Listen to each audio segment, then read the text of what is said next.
Step in the right direction. Getting home from school was always my favorite thing when I was younger. I mean, who isn't excited to get home and relax after a long day of schoolwork? As I walked home, I passed other kids playing soccer or basketball or playing catch with one another. This always looked fun, but it wasn't what I wanted to do when I got home. As I walked in my room and placed my bag on the floor, the first thing I did was find my favorite book, crack it open, and lose myself in the worlds of wonder and amazement that I chose that day. Mythical tales of brave knights fighting dragons or sci-fi masterpieces about aliens and interplanetary war, nothing was more appealing to me than losing myself in a good book. As I got older, I retained my fondness for books even to this day. I always found time to relive the tales of wonder and excitement that I had grown so fond of.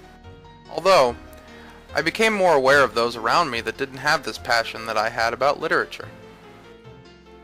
It wasn't until I came to FGCU and started my first service learning project that I learned just how many children didn't have a love for books.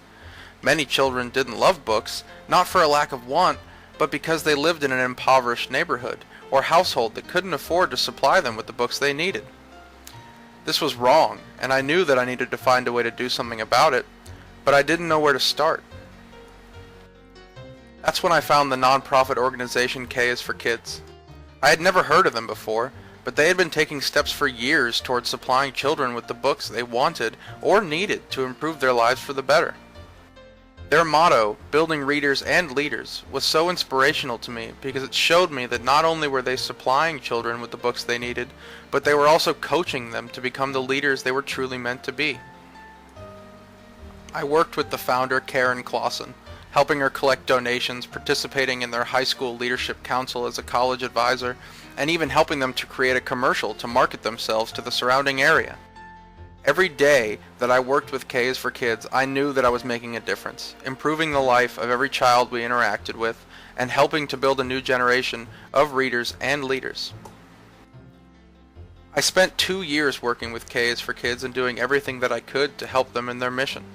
I learned that helping others in our lives is always a step in the right direction, no matter what actions you take, no matter which organization you work with.